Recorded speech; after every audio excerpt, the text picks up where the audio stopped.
Mango MGM medical college गोलचक्कर में बाबा भीमराव अंबेडकर की 132वीं जयंती धूमधाम से मनाई गई। बाबा अंबेडकर की प्रतिमा पर फूल माला पहनाकर उन्हें श्रद्धा सुमन अर्पित किया गया। मौके पर भारतीय जनता पार्टी के प्रदेश प्रवक्ता कुणाल सारंगी एवं झुग्गी झोपड़ी प्रकोष्ठ के संयोजक विकास सिंह समेत अन्य उपस्थित हुए। मालूम हो कि सर्वप्रथम बाबा भीमराव अंबेडकर की प्रतिमा की चारों ओर साफ सफाई की गई।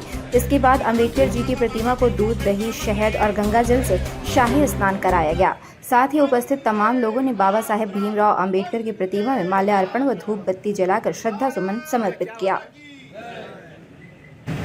बाबा भीमराव अंबेडकर जी को श्रद्धांजलि देने के लिए यहाँ पर उपस्थित हुए।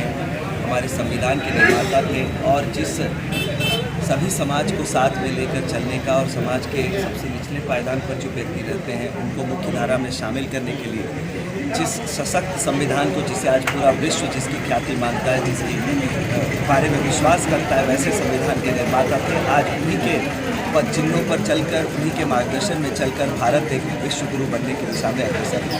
इसलिए आज मैं उन्हें अपनी विनम्र श्रद्धांजलि देता हूँ और युवाओं से अनुरोध करता हूँ कि उनके जीवन से प्रेरणा लेकर वो एक सच्चे भारतीय नागरिक होने की जो उनकी भूमिका है उसे सुनिश्चित